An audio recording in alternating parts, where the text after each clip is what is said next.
Hello, ladies and gentlemen, and welcome to another episode of Crazy Money. My name is Paul Ollinger. I hope you are having a great day. I am. I'm very excited to bring you this week's episode. Richard Reeves is author of a book named Dream Hoarders, which I read a couple of years ago, and it blew my mind in a most uncomfortable way. And if you're upper middle class or above, as you very well may be, or on your way to being, you may not enjoy the conclusions of today's conversation.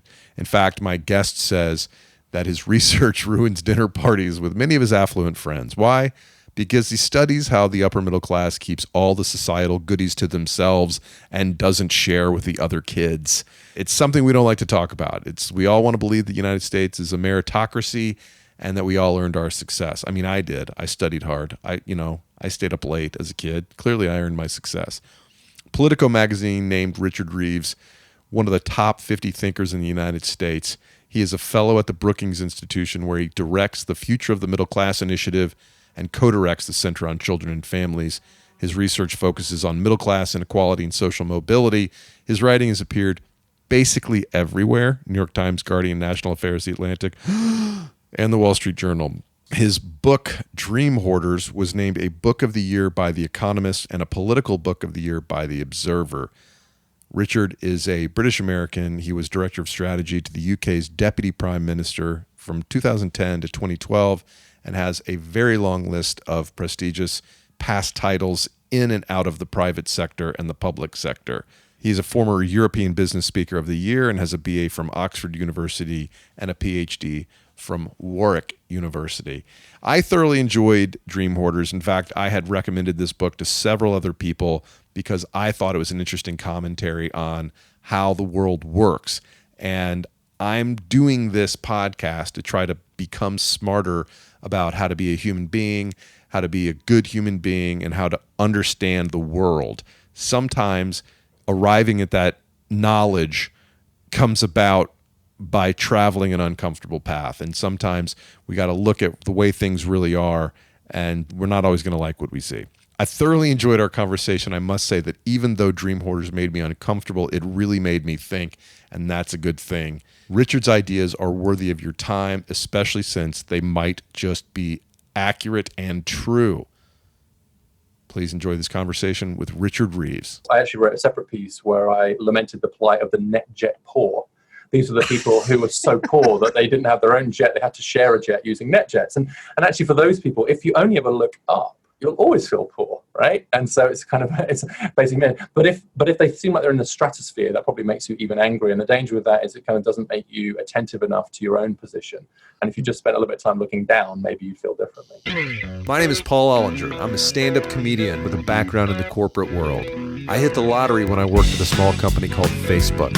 I'm fascinated with money, why we're so obsessed with it, and how it makes us happy or not. Welcome to Crazy Money. Richard Reeves, welcome to Crazy Money. Thank you for having me. I read your book, Dream Hoarders, a long time ago, and it was quite provocative. For those of our listeners who haven't read it yet, could you please summarize the thesis and conclusions of your book?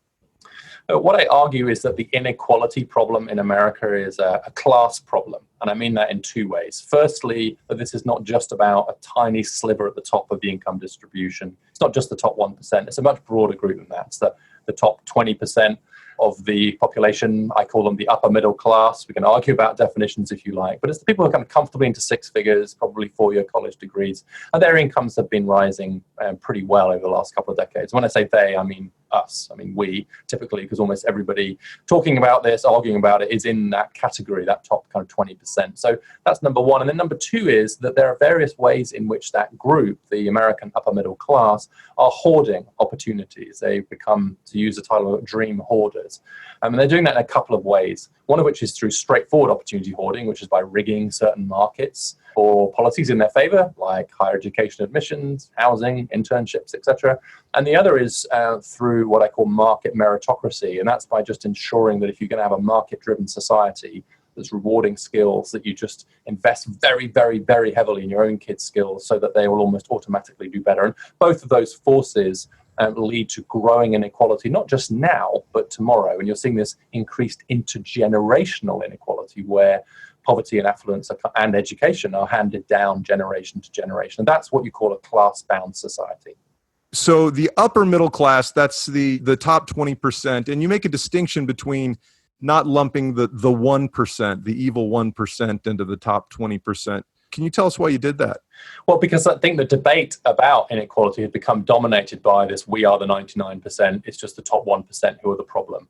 I do not want to say that there isn't an issue with the top 1% who are kind of pulling away even more quickly than the top 20%. But by definition, the top 1% is only a small fraction of the population. In fact, I'm going to confidently say that it's 1 in 100.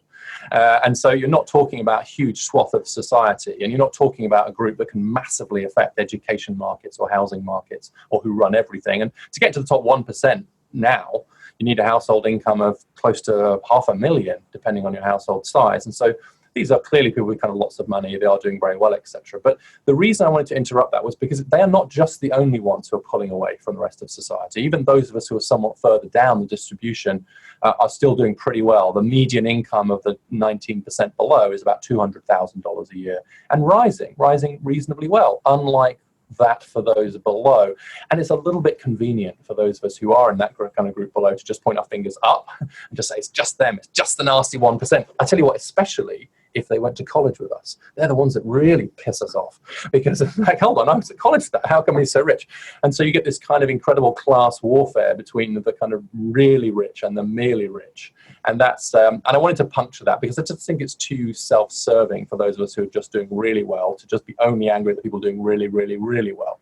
So do you think that's exacerbated by the fact that the 1% is so incredibly steep, that curve is so incredibly steep that I can look at somebody who is 1% ahead of me on the curve but lives a completely different lifestyle? You know, I'm not the problem, I don't have a jet kind of thing. Yeah. Does that exacerbate the problem? Yeah, I think it does, because you get this kind of the structure, the tail just shoots up on the right-hand side. And of course, all the charts that show you that have to have a very, very specific left-hand axis, right? To capture the top 1%, you've got to push the left-hand axis up to $2 million or something, which has the effect of flattening all the rest of our incomes kind of way down. And so sometimes it's almost like a sort of visual artifact, right? But I think you're also right, is that as they're pulling away, the distance does become greater. And in fact, I've written about the fact that even within the top 1%, you'll then get inequality within them. So they're envious of the top 0.1%, who in turn are envious of the 0.0. It basically never ends. I actually wrote a separate piece where I lamented the plight of the net jet poor. These are the people who were so poor that they didn't have their own jet. They had to share a jet using net jets. And actually for those people, if you only ever look up, you'll always feel poor, right? And so it's kind of, it's basically, but if they seem like they're in the stratosphere, that probably makes you even angry. And the danger with that is it kind of doesn't make you attentive enough to your own position. And if you just spent a little bit of time looking down, maybe you feel differently. But isn't that the condition of all of us, no matter where we are, that we look to the right on the curve and think, gee, if I only had twice what I had, or if I had what my neighbor has, I'd be happier. And of course, that's a fallacy. Yeah, I do think to some extent this is human nature, and we shouldn't be idealistic about changing human nature. I think policy shouldn't be based on the frailties of human nature. So I think that's true. And in fact, someone did a study once where they basically asked people how much money would it take for you to be happy, and everybody said twice as much as they had at that moment in time. But that was true for everybody. It didn't matter where they were on the income distribution; they needed roughly twice as much as they had then, because it's never quite enough. So yeah, you're right. Our heads sort of literally do sort of pull right. They pull to that sort of distribution. And look, that could be quite a good thing. It could be aspirational. That makes you move up. But if it generates envy and it generates resentment, that's one problem. But the deeper problem, I think, is that it's allowed many Americans who are doing very well by any sensible metric to convince themselves that they're just hardworking members of the American middle class. And that's just empirically not true and morally very troubling. So let's discuss this rigid class structure that you describe. Let's start by defining what you mean by class mobility. Well, what I mean by that is intergenerational stickiness, effectively. My view is, so these terms are used very loosely. So when we talk about income inequality, are we talking about class? Well, I think if everyone switched positions every year on the income distribution, you wouldn't say we had a class society. I think it's the degree to which that sticks over time. And I would say more specifically that class implies something that is passed on. I think there's an intergenerational sense in which we use the term class, which is that you're able to kind of pass it on. And you aspire to pass it on to some extent. Now, look, I don't want to oversimplify that. You can obviously, there are elements of being middle class or upper class and so on that might be more straightforwardly in the moment. But the kind of class stratification I'm interested in requires time. You don't create a class in a year. It takes a generation. So let me put my Milton Friedman hat on for just a second and advocate the position that what matters less is relative affluence and what matters more should be absolute affluence. Debunk that point of view for me. Well, I'm not sure I'll debunk it, but I'll make the counter argument, and then probably most people will end up somewhere in the middle. So you can imagine a society where everybody is getting better off in absolute terms, everyone's getting richer, but everybody also occupies exactly the same rung of the economic ladder that their parents did before them and their grandparents did before them. What kind of society would that be? Well, a society is getting richer, but it's completely immobile. And even the most talented and hard-working kid born at the bottom stays at the bottom. Admittedly, the bottom's higher than it was, the middle's higher than it was. On the other extreme, you can have a kind of society where there isn't any increase in absolute growth. Everyone's just as poor today as they were a century ago, but everyone's changing places completely every generation. You probably wouldn't want that either, because then you've got a zero-sum, competition for resources that aren't changing. And so I do think you need to be able to do both, but the problem is that right now the debate about growth is basically only focused on absolute. And the avoidance of the relative point, again, is a bit self-interested, because the problem with relative mobilities is the zero-sum game. There's only so many rungs at the top. I'll say this again. You can only get 1% of the population in the top 1%. And you can only get 20% of the population in the top 20%. That means for someone to go up, someone has to come down in relative terms. And that's a conversation that people just don't want to have. And when I discover that there's a conversation people don't want to have, I tend to want to have it, because it means there's probably something at stake there. And the honest answer is, of course, we probably want a little bit of both, right? The kind of world that would have perfect relative mobility would be very imperfect. It would be horrific, totalitarian nightmare, almost certainly. It'd be taking children from their parents and forcing people into jobs. But also, I think a world where, even if we're getting richer, your status is determined by your birth. That's a pretty horrific world as well. Maybe not quite as bad, but what we need to do is rebalance the debate. So I can hear by your accent that you're not American by birth. People think about the UK as having a very static class structure. Is that actually true relative to the United States? Well, I think it depends where you look. First of all, I'm very disappointed that you can still tell that I'm not American. I really thought I'd nailed the accent, but apparently not. Have you been to a Waffle House yet? I have been to Waffle House. Nice. Okay. It was very nice. I've lived here for 6 years, and my wife's American. My kids are half and half. So, but clearly, yeah, it's still you rumbled me, and actually, it's part of the motivation, frankly, because in some ways you think of the UK as a very class-bound society. Downton Abbey, the Queen, there's still got the Lords and all that stuff, and of course, all that's true. But actually, if you look at more broadly economic mobility and the chances of people kind of moving across the income distribution between generations, it's actually a little bit higher in the UK than it is in the US. And that seems to be especially true at the top. And so this top 20% in the US pass on their status a bit more effectively in the US than in the UK. And so one of the things that I grew up hating the British class system. I hated how dominant class was, and people constantly going, what class are you? What class are you? This snobbery, inverse snobbery, and how great to come to a country where everyone wears baseball hats and we're all basically equal. Well, it turns out they're really not, and that actually the mechanisms of class reproduction in the US are just a bit better camouflaged than in the UK. There's a kind of veneer of classlessness that sort of disguises the class machine. But let me tell you, it is every bit as ruthless in the US as it is in the UK. So let's talk about some of the factors that lead to this class structure that we have here.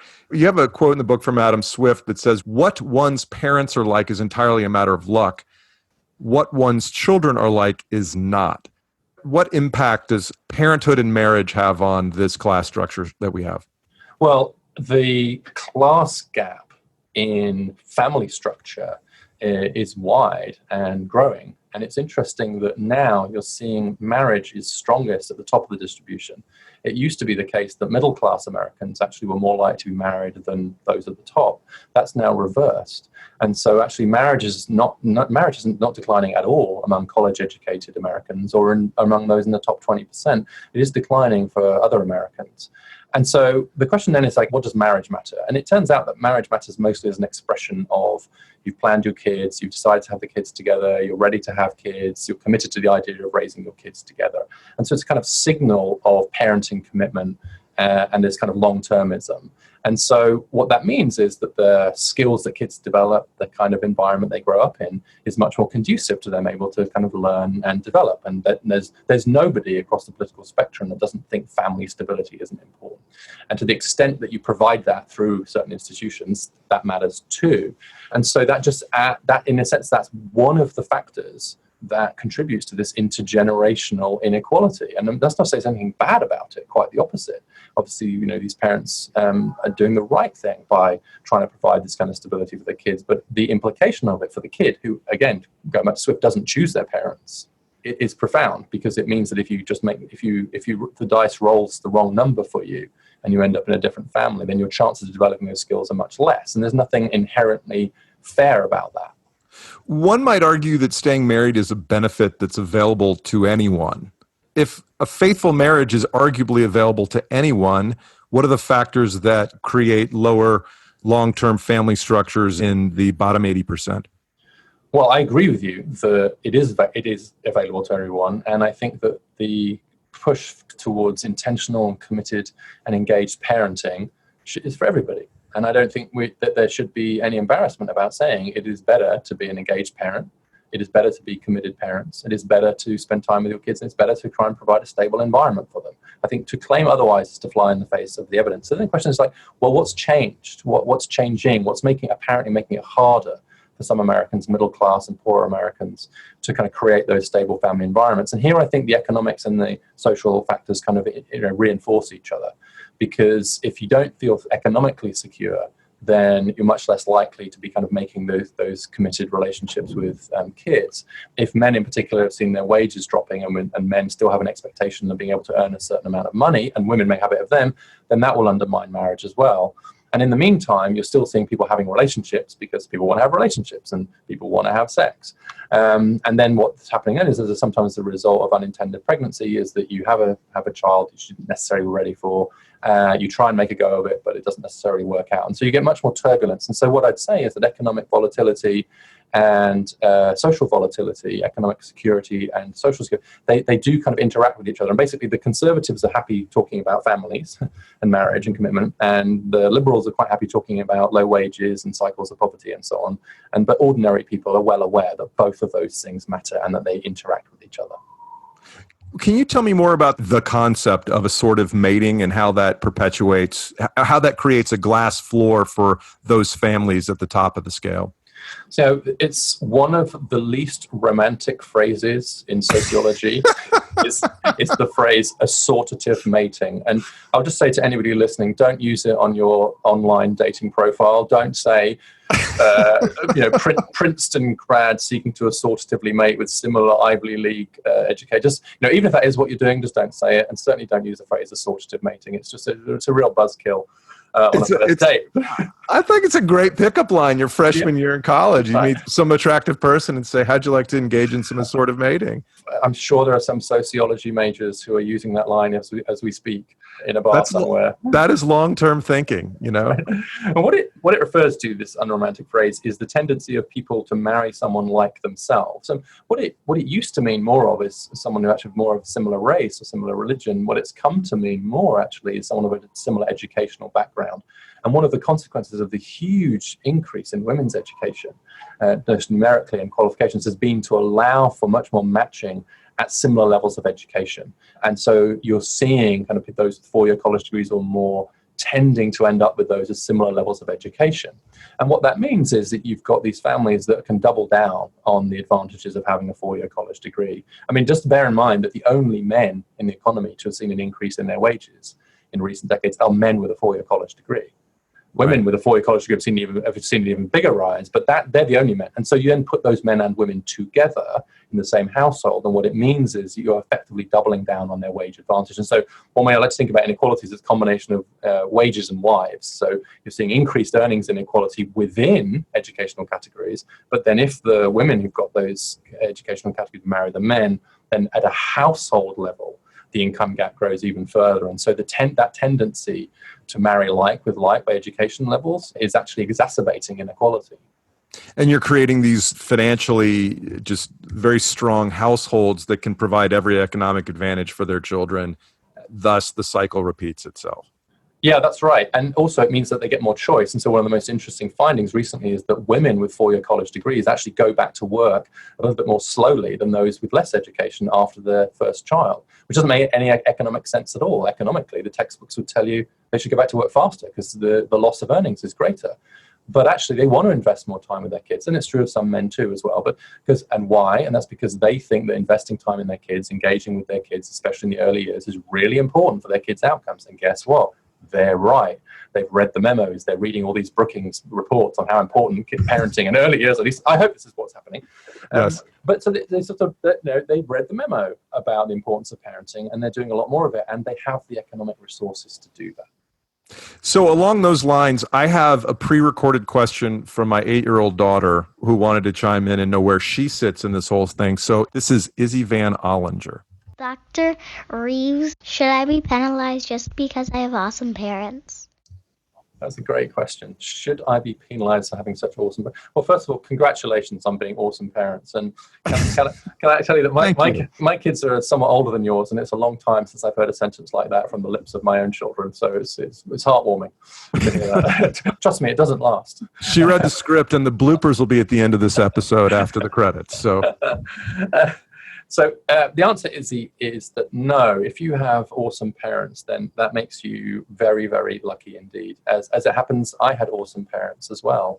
And I think that it's one of the reasons that I've been able to make my own way through the world and gotten where I am. I think that a huge amount of credit is to the kind of parents that I have. And so it's a great gift that you have the kinds of parents you have. But although it's hard for you to hear this at the age of 8, you didn't do anything to deserve them. They take a lot of credit for the way they're raising you, but you yourself just got lucky in the lottery of life to be born to such great parents. And so you should be glad of it. You should seize the advantages that having great parents have. And most importantly, you should look after them in old age. They're not getting any younger. He has a PhD from Oxford, sweetheart. So, but don't make the mistake of thinking that it's your merit, that somehow you deserve the advantages you got from having awesome parents. You are welcome to them and they're a great gift, but you didn't deserve them. In the same way, someone who rolled a different number on the dice and ended up with parents who are less awesome for one reason or another, and therefore really struggled, didn't deserve that either. And so if you end up slightly ahead of that person in school or somewhere else, don't think it's because you are better. Just recognize that actually everybody draws a different straw, and try to recognize that and try to support the kinds of things that will help that other child who is a bit less lucky than you. Okay, she wants to say thank you now. Thank you for your answer. I have to go now. The nanny is taking me to my SAT prep class. It's too late. She's already 8, man. I mean, you're going to start at 5. Sorry. Well, yeah, sorry. She's been working on her Mandarin and judo. But so this is clearly all in fun, but this is the topic du jour, right? And college is the point where all these issues become crystallized and just kind of writ large, especially in a world where we have celebrities being busted for bribes to get their kids into college. Now, I personally look at that and go, well, that's an insane person just caught up in some crazy, hothouse behavior, and that's not representative. But it's just sort of the nth degree of what we all do on a day-to-day basis as parents to give our kids advantages.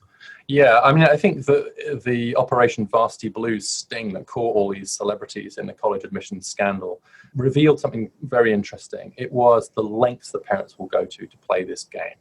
And they clearly crossed the line. They actually crossed the line which is defined by the law. So what they ended up doing was illegal. But my view is that what they did was only different in degree rather than in kind from what other parents do. Okay, so the difference between that and donating your way in, pulling some strings so that because you happen to know somebody, to being able to kind of use your resources to sort of show the school how interested you are in the school, which is one of the factors they take into account. Even, God forbid, using legacy preferences to give your kid an advantage. So the lengths that other people go to kind of get their own kid in, some of which are fairer than others. I think all these people did was take that to a natural extension. And that's because of two things. One, college admissions has become this huge bottleneck in the American opportunity structure. Post-secondary education, colleges is really where the rubber hits the road. That's where the US class system reveals itself, right? Less so in K-12, but that's where you can see it. And you just look at the numbers. Most of the institutions involved in the scandal take more kids from the top 1% of the distribution than from the bottom 60% of the distribution. They're class reproduction machines. And so, of course, you want to get your kids into them. And you get their brand value as well and so on. So it's a huge bottleneck. And actually, it's not quite as important as people think it is. But it's also these rankings and the sense of just, minute differences mattering hugely it's infected the American upper middle class, I would say, this college race. That's one thing. And the second thing is it's a game.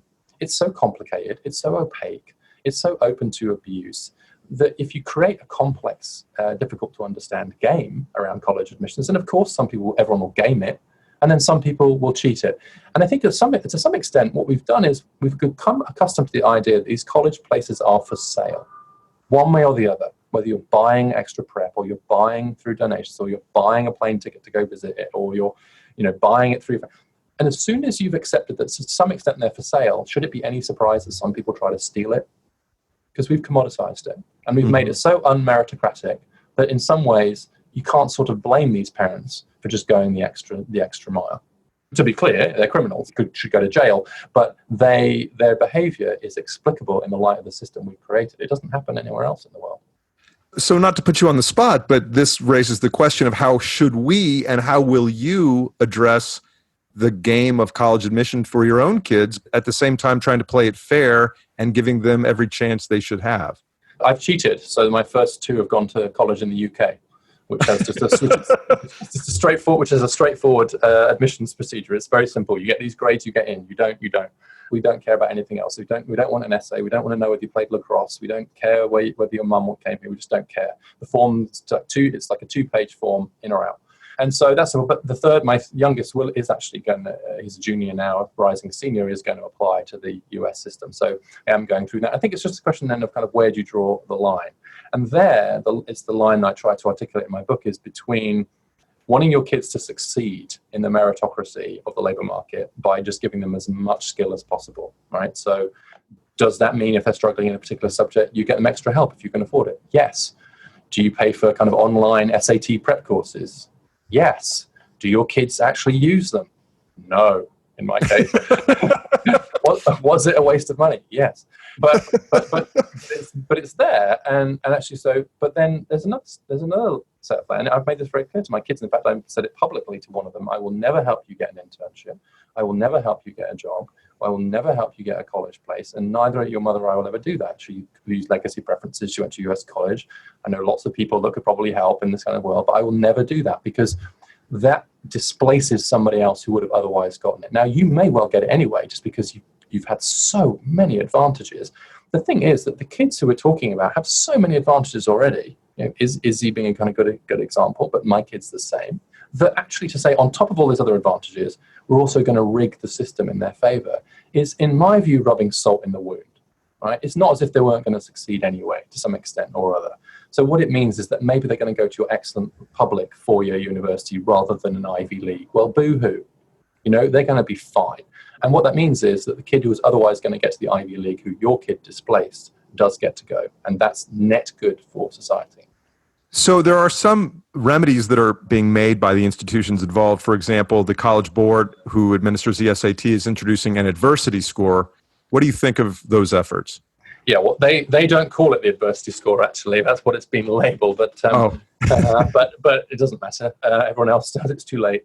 Well, I actually think that those efforts are positively inclined. I think that the intent is good, because what the intent is to say something very straightforward. It's not to lower standards. It is to say that if my kid from upper middle class, Bethesda Chevy Chase, professional, highly educated parents gets 1,200 on his SAT, and then a kid from Southeast DC from a very difficult background who's attending an under-resourced, poor quality public school gets an 1,100 on their SAT, I put it to you that kid is every bit as bright as my kid.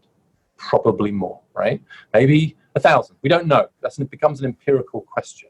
But I think the common sense idea that your SAT score is not some measure of your ability that's in a vacuum from the context within which you got it is just common sense. And so for colleges to take into account the sorts of hurdles that someone's had to overcome, the background they come from, as they consider their admissions, is sensible. What the score does, what the adversity score does, is just make that a bit more empirical, and it makes it easier for admissions officers. It just creates I've looked at it pretty hard, it's a perfectly reasonable measure of people's background, and you just sort of say, okay, a poor kid with a lower SAT score is about the same as a richer kid with a higher SAT score. Now, cue outrage from rich parents, independent schools, etc., because they will say, "Oh, that's not fair. It's not. You're rigging." I would say you're leveling the playing field, not making it not level. So, devil's advocate, because the upper middle class really need to be defended. So here I am to be their superhero. Let's assume that all that is taken into consideration, and that admissions officer who is evaluating Izzy and my son in a few years assumes that because they went to certain schools and we live in a certain zip code, that they have received every advantage. Does that not necessitate me to provide those advantages just for them to be evaluated on an apples-to-apples basis? Well, I think that that's actually a really interesting question, because an unintended consequence of this could be to escalate the arms race that you already see in the upper middle class. So if you're going to get the sense that those of us some of us might be trying to be a little bit more relaxed about this, will suddenly be like, hold on, I thought I could be more relaxed about it because I thought I was competing against a national distribution. If I'm actually competing against my local distribution, then, oh no, I will have to do all those things my neighbor is doing. So I can see how that could be an unintended consequence. But I'll say two things that make me less worried about that than perhaps you are. One, that's already happening. Yes. It's really difficult for me to imagine how the arms race could heat up much more, certainly in upper middle class neighborhoods. And two, even if it did a little bit, it would be a price worth paying if colleges use that score to really radically change the way they think about admissions. The truth is that the highly selective institutions of the US, they just serve upper middle class kids. That's who they serve, and that's not sustainable. I proposed that unintended consequence on Facebook, and one of my friends from Facebook, corporate Facebook, Doug Stotland, who lives in Palo Alto, said there's no way it could get any more intense here in Palo Alto than it is already. And I was like, okay, fair point. I was just trying to be provocative a little bit and see what. So, in what you're doing, you are slaying a lot of sacred cows here, and the obvious question is, okay, let's just say you're right. So then what do we do? How do we go about fixing these problems? And in some of the solutions you propose, these are sacred cows that need to be slaughtered to level the playing field. Can you walk us through a few of these? Yeah, so I just kind of try and divide them up into the things that we can do, or the things that we're kind of that we're engaged in ourselves, and then the kind of public policy solutions. So broadly, trying to stop this rigging of the system, this opportunity hoarding, and what can we do around that, and then some more positive steps we can take individually, and then some public policy stuff. But actually, kind of start the conversation with what we can do with a quote from philosopher Jerry Cohen, who says that social justice is found in the thick of daily life. It's found in our own institutions. It's found kind of where we are. And I think there's a tendency perhaps particularly among liberal, progressive-minded, upper middle-class Americans to sort of subcontract their liberalism to distant institutions. And that the closer the issue gets to home, the more their liberalism seems to evaporate. And so they'll be super liberal about what's happening in Syria, pretty liberal about what's happening nationally, pretty liberal about what's happening in the state, kind of liberal about the school district, but very illiberal when it comes to their own neighborhood, their own school.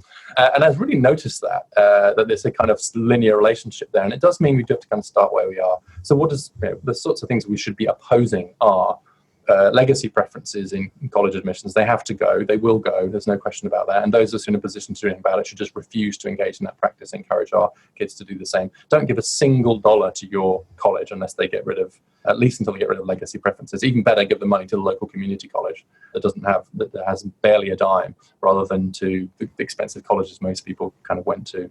We've got to radically change the way we allocate internships. Half of internships are unpaid. They're very important stepping stones to many labor market institutions now. It's true in media, think tanks, journalism, advertising, finance, etc. And about half of them are given out on the basis of who you know. So we have to stop using nepotistic networks to hand out all of those sorts of opportunities. And then we also have to really think hard about the way that we're zoning our neighborhoods. And we all need to become YIMBYs rather than NIMBYs, and think about the way the housing market works against lower income people, because housing in the US is a mess, and it's actually perpetuating inequalities. And you'll get people who are like screamingly liberal on other issues who then turn up to housing board meetings and oppose the creation of more affordable housing anywhere near their neighborhood. Can you talk a little bit more about zoning and how that really affects? I mean, I get the fact that if I'm going to go to a public school, I'm going to want to live where the best public school is, and that's generally where the most affluent neighborhoods are. Yeah. Is that the number one thing that you're talking about with zoning? Well, it's actually the way that different systems combine here. If you have a schooling system that's mostly geographically based, and then you have local zoning regulations, and then you have a tax system that encourages home ownership, especially for the wealthiest, then you've created an almost perfect storm, because it allows me to buy an expensive house in Chevy Chase, very close to Bethesda Chevy Chase High School, where my kids can go to school, which is an excellent kind of public high school. It's a perfect system. And by the way, the federal government then gives me a massive tax deduction for doing that. The only thing that could ruin that is if lots of lower income people moved in or near my neighborhood. But fortunately, my local government allows me to prevent that happening through zoning laws, and usually just by keeping the existing zoning laws in place and resisting any changes. And I can make up some environmental stuff or some BS about parking or shade or something like that to just sort of hide the fact that I'm really just kind of looking after my own. And look, I know I sound like I'm belittling it. I understand these are challenges, but at the margins, unless we're willing to loosen up our housing market a little bit, then it just continues to exclude people from these neighborhoods and from these schools. And that's a form of hoarding. And so we have to be very careful about the way that we rig the housing market in a way that allows us to hoard both the financial but also the social and educational opportunities that we want for our kids, rather than sharing them a bit more broadly by somewhat loosening the housing market. So I think in those three areas, at the very least, college admissions and legacies, the way we do internships in our own institutions and elsewhere, and in the way we zone our neighborhoods, we can all make a difference. And those are all on the kind of unrigging the market side. And then there's a whole bunch of other policies which are really just about leveling the playing field around training and education, which we could get into. Can you talk for a moment about the detrimental effects of 529 plans and the mortgage tax interest deduction? The mortgage interest tax deduction. Yeah, so one of the peculiar things about the US, like most other countries, it does a lot of its social policy through its tax code rather than directly. So that's true not only of things like mortgage interest deduction and 529 savings accounts, but also earned income tax credit, childcare tax credits, and so on. So it's a feature of the US that it does that. And two of the features that stand out are the ones you've mentioned, mortgage interest deduction and 529 college savings accounts. Almost all of the value of those goes to people in the top 20% of the distribution. And that's for a good reason. It's because the people in the top 20% of distribution buy expensive houses and save for their kids' college. They have the money to buy expensive houses and their money to save for their kids' college expenses. And so they're highly regressive elements of the tax code.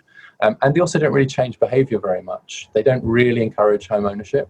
They just encourage people to buy more expensive houses. And they don't really encourage college savings. They just have people put their college savings into those 529 accounts. So they're really just giveaways to the upper middle class. But the upper middle class have now come to feel quite entitled to those benefits. They're effectively welfare for the affluent. And yet, if you try and take it away, they have a very, very violent reaction. So these are some things that people hold quite dear in the United States. You were saying some things that a lot of people would find to be quite unpopular. Are you liked by your peers and neighbors? Are your positions liked by your peers and neighbors? Well, it's funny you mention that, but none of my neighbors or friends have invited me in to talk to them since roughly the time my book came out. So I can't answer your question because I haven't spoken. They seem to have gone all quiet on me. I think what's most interesting about this is, yes, these are kind of unpopular views in many cases.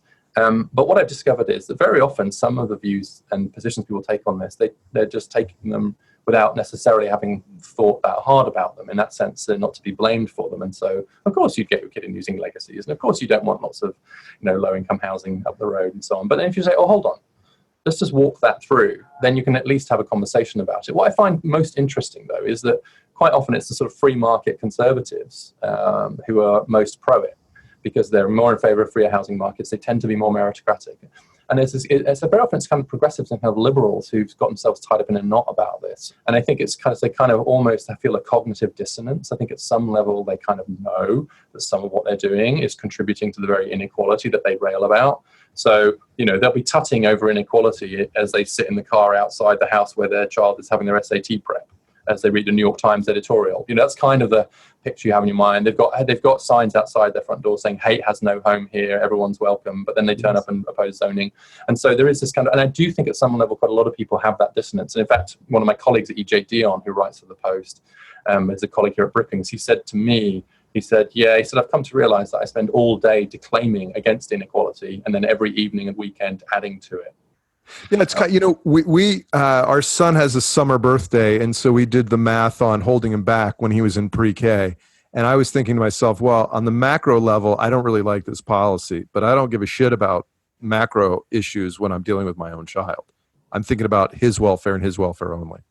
Yeah, and the difficulty is, look, the human nature is to just want absolutely the best for your kid, right? You just want, and that's not, and that's A, it's human nature, and B, it's good human nature, right? Just let's be clear, that is a great instinct, and in no way should this be seen as an argument against that. It's a good. But there are other values and there are other goods. And so the really difficult question is, how do we collectively decide where the line is between the natural desire of parents to want the best for their kids and our collective desire to have a fair society? So yes, you're holding your kid back, etc. But I don't suspect you're going to bribe the teacher to get him into a better math class.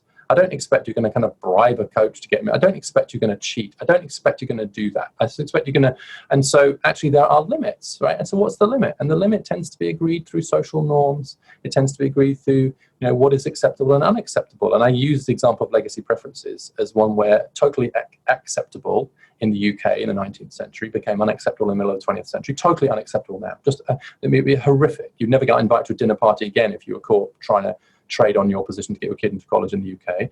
It was unacceptable in the US in the 19th century, became acceptable as a way to keep Jews out of Ivy League colleges, and now is seen as perfectly acceptable by the most liberal people I know. And so social norms do change as to where that line is. And the goal here is to try and shift the line in a direction which is somewhat fairer, even if it costs some of us in the short term a little bit of advantage, and it costs our kids a little bit of advantage too. We will have to pay a price, but it'll be a small price. And if we're not willing to pay any price at all, then at the very least we should stop going on about how terrible inequality is and accept the fact that we are selfish, Darwinian, Hayekian, individualists, maximizing our own utility and our own kids' utility up to the limit of the law. Only the law will stop us. And I don't think that's a very good society. Thanks. Hang on one second. Hey, buddy, come here for a second. My son just walked in. Oh, okay. This was not planned. You can say hello to Dr. Reeves and then head back inside. I'm doing an interview. Hello. Hey, how are you? We're working hard to get him a great future. Who are you? I'll come down and talk to you in just a few. Okay. Love you, buddy. See you in a sec. Okay, you're going to go and talk to him about the fact that you're not going to do everything in your power to help him anymore because you've read Dream Hoarders.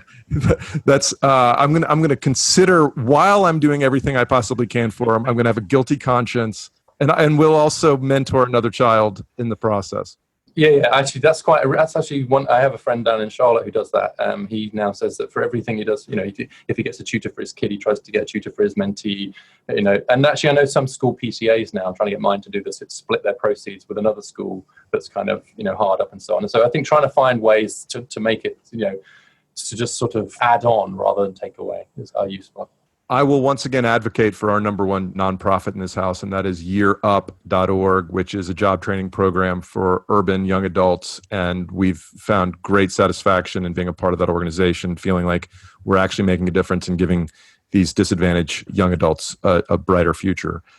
So good. That's really good. And can I give you a practical suggestion as well? Yes, maybe sure. So because we talked about mortgage interest deduction 529, and I just want to be clear. I take my mortgage interest deduction, and I take the 529 that I'm allowed in Maryland because, frankly, it feels unpatriotic and weird not to take every tax deduction that's available to you. And then plus you'd have nothing to talk about over dinner because everyone talks relentlessly for about 3 months about, did you know you can get a tax deduction for this? And did you know it's like a game that Americans play every year? But it's actually genuinely quite hard not to take that money. So I do take that money, but then I calculate exactly how much it was worth to me and then give it away. And I give all of the 529 benefits to a charity called Rise in DC that helps kids to make the transition from high school to college. And I give all of the value of my mortgage interest deduction to some housing charities, including the YIMBY movement, who seek to try and change that. So I just pass all the money through. Then the question is, do I claim a charitable tax deduction on the giveaway? But that's for another podcast. Quite circular. Yeah. Okay, while we're talking about awkward topics to talk about at dinner, we have a little skit we've prepared for you, and it's called Richard Downer. And you say in your book that you've ruined more than a few dinner parties discussing your work with your upper middle class friends. So this is a segment, complete ripoff of Debbie Downer from Saturday Night Live, as complete by Rachel Dratch, Dartmouth alum, by the way. We're going to read through this, and I'll try to get the sound effects to work. Okay, so Here we are at dinner, and I'm a guest with you at the dinner table. And I say, this custard sure is delicious, and it has 60% reduced fat. Did you know that 60% of births to single women under age 30 are unplanned? It's another fun dinner party with Richard Reeves of the Brookings Institution. Here he is, another guest at the table, says, I'd give anything for this recipe. And Richard says, would you give up on the notion that America is a meritocracy and admit that your financial status says more about your parents than it says about your personal accomplishments? The next guest says, I really loved Al Gore's movie, An Inconvenient Truth. You want another inconvenient truth? We are all, you included, complicit in a class system that is methodically suppressing the poor in service of our own advantages. And that's what it's like to be at a dinner party with Richard Reeves of the Brookings Institution. I'm just waiting. The invitations are going to come flooding in now after the show. I can just feel it. You can use that in the Brookings Institution talent show that's coming up this holiday season. You could do a competition, and you could say first prize, 1 dinner with Richard Reeves. Second prize, 2 dinners, and so on. So let's talk about a couple more things, and I want to go off topic, and I'll let you go. So specifically, you've made some recommendations in addition to eliminating things like 529s. You talked about birth control and what we might be able to do. That's something that I think a lot more people will agree on and shake their heads when you talk about it. Tell me more about that. Yeah, so and here I just want to give a shout out to my colleague Isabel Sawhill, who's written a lot on this and has a new paper actually just recently published by Brookings. And it speaks again to this issue of like helping kids get the best start in life and do as well as they can in life. And one of the things that really interrupts kids' starts in life is if they are born into an unstable kind of family situation. And parents it's not something people choose. It's very often something just happens. But one of the things that influences it is access to effective forms of family planning and to contraception. And that's obviously a very live issue, particularly in the US and particularly right now. But we see huge gaps in the chances of having a kid accidentally by class background or by education. It's something that upper middle class parents are very careful about with their own kids and very careful about their own lives. And they have access to great healthcare. And so if you're looking for something and great effective forms of family planning, and so if you're really looking for something that will incredibly effectively help people, and women especially, keep control of their own lives and make their own decisions, decide who they want to be, then access to effective contraception is really way top of the list. But there are many parts of the country where it's hard. The most effective forms are expensive. They can't necessarily afford it. And despite all the advantages of the Affordable Care Act, we're still a long way from having universal access to universally effective contraception. That's just, I think, just a completely avoidable problem. You say there's not money for it, yet there's a massive ROI for every dollar invested in those kinds of programs. Yeah, there is. It's hard to find anything that has a kind of similar level of ROI. So I think the economics are straightforward. But what concerns me much more than just the economics, actually, is the way that kids come into the world. If we're thinking about their trajectories through lives, actually being born to parents who are ready for you, who wanted you, who planned for you, etc., that's a different world to being born into an environment where it's like, oh, didn't really mean that, oh, we'll make a go of it, and so on. And that's just something that's it's always going to happen to some extent. But the effectiveness of family planning now, especially kind of various forms of contraception, they're just so great that actually making those forms kind of more widely available. And there are plenty of studies now, which Belle Sawhill, my colleague, has kind of summarized in this new report, which just show really dramatic effects. And so, for example, the state of Delaware just made contraception much more widely available over the last few years. A huge drop in unintended pregnancy rates in Delaware, and a drop of 1/3 in abortion rates in Delaware over the course of 2 or 3 years. And so, these are huge effects. And all that happened was that they just made the contraception more available and trained particular clinicians on how to use it and how to talk to patients about it. And so, this is stuff that those of us who are in, I think, more advantaged circumstances kind of take for granted. But it's quite hard for many others to access this kind of service. And so, it's actually, I think, borderline criminal that it's not easier for lower-income Americans, especially lower-income Americans, to access high-quality family healthcare. Yeah, it's really interesting to see that. I'd like to just ask a little bit more personal question about your work. How did you become a professional scholar? Well, I sort of bounced around various other professions and failed at all of them. So the positive spin is that I'm multidisciplinary, and so I have a background in journalism, politics, academia, and think tanks. That's and so I almost uniquely combine this multidisciplinary kind of experience. The truth is that I tried all those things and wasn't good enough at any of them, and so tried something else. And I'm going to continue to do that. I've been at Brookings for 6 years. I haven't been rumbled yet, so maybe I can continue to do it. But I think the truth is that there's a theme that runs through all of it. Through my journalism and my work in a couple of governments in the UK, as well as academia and a few think tanks. And really social mobility and inequality has been a kind of driving theme. But even kind of behind that, it's this sense, one of the things that I grew up with and have never lost is a real anger at the sense that anybody's path through life should be blocked by circumstances or factors that are outside of their own control. I think that's one of the things that makes you a true kind of egalitarian, and I would say kind of liberal egalitarian. And it means you support equal rights of all kinds and kind of so on. But it also means that you really get troubled by the fact that, someone who's born into a certain circumstance is, if not fated, then much more at higher risk of remaining in those circumstances. There's a deeply kind of illiberal and non-egalitarian society. And so where that comes from is another matter, but it's really animated all of my work. I'm John Stuart Mill's biographer, for example, and why would you spend 5 years writing a biography of a dead 19th century liberal philosopher? And it's because he spoke very clearly about this need for people to have as few obstacles in their path as possible. And so clearing those obstacles away is really been the thing that's animated my work in all those different areas. So what do you do every day to fulfill that mission? Well, besides doing hilarious podcasts with completely contrived humor bits. well, they won't sound contrived once you've cleaned it up in the edit. Oh, that's right. We're going to make me sound a lot smarter and you not quite as insightful in post. Well, it wouldn't be the first time. But yes, it's trying to do kind of good quality scholarship, try and cross lines and try and project it to as wide an audience as possible. And I would say that I try to do work in spaces that at least some of the time makes me feel uncomfortable. So this is really difficult. So I'm attracted to the issues where there are really difficult empirical issues, but also moral issues, ethical issues at stake as well. And so issues around family structure, and we've already talked a bit about family planning, but also these opportunity hoarding mechanisms. And those are really different. Where's the line between wanting to do the best for your kids and creating an unfair class-bound society? Those are incredibly difficult questions, and they're very uncomfortable. Like, they're personally uncomfortable. So I'm accused of being a hypocrite all the time. And there's a really, and I'm really trying not to I'm struggling through this like everybody else. But it seems to me that it's too easy to avoid those uncomfortable areas. It's too easy to just kind of look away or stay away professionally. Professionally, why go into areas that are going to upset so many people? Why take positions that one day upset the left and another day upset the right? And it feels to me that's probably where the work is. It's a bit like, I've never thought of this analogy before, it's a bit like exercising. If it's not hurting a little bit, you're probably not doing it properly. And I think that's true of scholarship as well.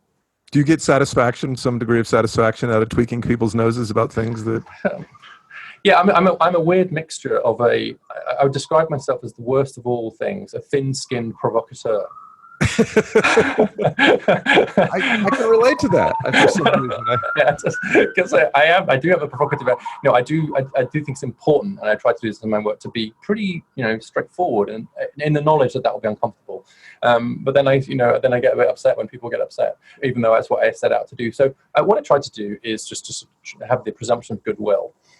So even when I think people are doing things that are adding to it, I think one of the problems we've got right now is that you just categorize certain people as bad or good and kind of so on. And I think there are good and bad things that we do, and there are good and bad ideas, but there aren't good and bad people really. And so I try to kind of avoid that trap to fall into it, and treat everybody with respect and to listen, rather than just fall into the polemicist trap of saying, let me tell you the 11 reasons why you're wrong.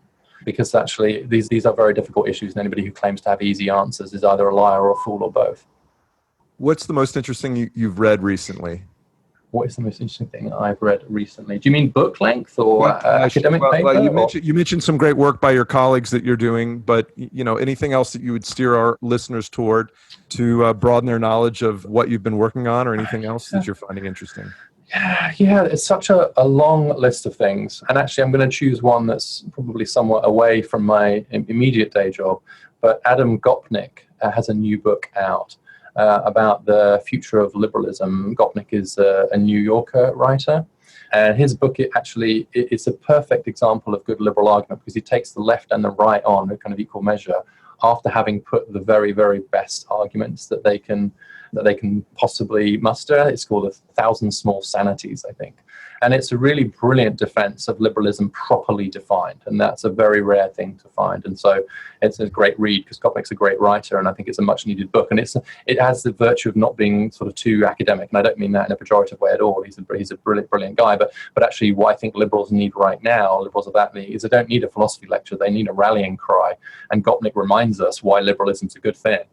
So is part of your mission to get us to be more honest with ourselves and the world that we live in?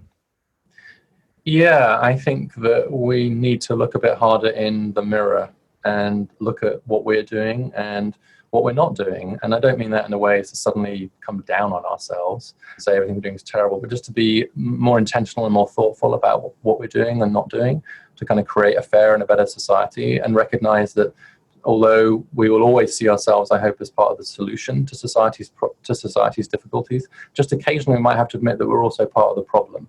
And that advertently or inadvertently, we're contributing to institutions and structures and social norms that are actually acting against the kind of society that deep down we know we want to live in. And then be honest enough to recognize that that's a difficult thing, because it's going to require us to give some things up. It's going to create some dissonance. It's going to, create some ambiguity in our lives. And in the end, I prefer the person who just straightforwardly says to me, yeah, I know that what I'm doing is unfair and it won't create a better society. I'm well aware of that, but I've done the trade-off and I'm still doing it. Because at least they're aware that there's a moral calculus there, than the person who somehow manages to convince themselves that even though they're cheating and rigging the system in some way, that they're still not doing anything wrong. It seems to me the first step to trying to do right is to recognize when you're doing wrong. And I've noticed that a lot of upper middle class Americans, are well educated and brilliant as they are, have managed to convince themselves that they're effectively blameless in the question of inequality, when that's just empirically not true. And until they recognize that they're partly complicit, it seems to me that they won't be the kind of army that we need them to be to really try and bring about the kind of progressive changes that we need to bring about a society that they profess to want and think that they do actually really want deep down, but have yet to come to terms with the fact that it's going to require some sacrifices on their part. And I do not underestimate what a difficult thing that is to ask. And I don't even know some days whether I can ask it of myself, but I do think we have to at least pay ourselves the courtesy and others the courtesy of asking the question honestly and answering it as honestly as we can. That's exactly how I felt when I read the Guardian's report about recycling and how it doesn't work. I have yet another reality to deal with and guilt to be borne for the rest of my adult life. There's you thinking you were saving the planet every time you recycle. Oh man, I really felt that dissonance. I was like, oh, this isn't working. This is bad news. No, dissonance is good. Dissonance is the first step to real progress, I think. We just need to embrace dissonance. Yeah, it's easier to ignore it, I think. And I think that's one of the things that's led to so many of the issues we're dealing with as a society. Is there anything you wanted to talk about that we didn't address? No, that was very comprehensive and really well done, I have to say. Thank you. And where can where can President Trump find out more about you? Now, where can our listeners find out more about your work? They can look on the Brookings website under my scholar page, or I have my own modest website, richardvreeves.com. Great. We'll put links to that in the show notes. Richard Reeves, thank you very much for your work, and thank you for joining us on Crazy Money. Cool. Thank you for having me. Great conversation. So that's my conversation with Richard Reeves of the Brookings Institution. Richard, thank you for your time. Thank you for your openness and playing along during the interactive portions of the interview. I really enjoyed that conversation. His book made me think, and I learned a lot from our conversation. I hope you did too. Hey, ladies and gentlemen, if you enjoy what we're up to here at the Crazy Money Podcast, I sure would appreciate it if you would share this interview, this episode, or past episodes that you've enjoyed with a friend who you think would like them. Also, if you haven't done so already, please take a few minutes to leave us a rating and a review on your podcast application of choice. Most importantly, I hope you have a great rest of your day. Go make that happen. Goodbye.